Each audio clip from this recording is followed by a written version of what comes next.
Continuing coverage on a shooting that left 2 people wounded, including a child. This happened on a busy road in Mobile, Cottage Hill near Azalea, around 6:30 last night. WKRG News 5's Asher Red is in the studio. Asher, police tell you the shooter is still out on our streets. Yeah, but in the meantime, the police department and the sheriff's office are pushing for new legislation to keep those responsible for crimes just like this one behind bars for longer.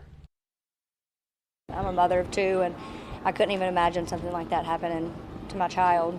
The search is on for the person who fired into a vehicle on Cottage Hill Road near Wildwood Drive. After hearing the news that a 33-year-old man and an 8-year-old girl were hurt in the shooting, Janice Lewis says that child should have never been put in that kind of danger. She says the punishment should be a harsh one. They should be accountable for whether they hurt somebody, cause some harm to somebody or not. Police responded to the hospital after the adult and child arrived in a private vehicle for treatment. The 8-year-old was shot in the stomach. Police say both victims are expected to be okay. Mobile Police Chief Paul Prine says that in the past 2 years, Mobile is down 40% in homicides and down 20% in shooting into vehicle cases. However, that statistic is not stopping him from joining Sheriff Paul Burch in pushing for legislation that would give those who shoot into buildings and vehicles harsher punishments. We will continue to forge forward as a partnership, and because what affects Mobile affects the county as a whole, and certainly what affects the county affects the city of Mobile.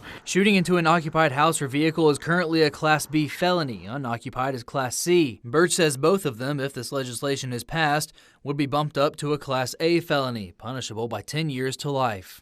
You don't know what's on the other side of that wall when you fire into that house or a car with tinted windows. You don't know who's in there.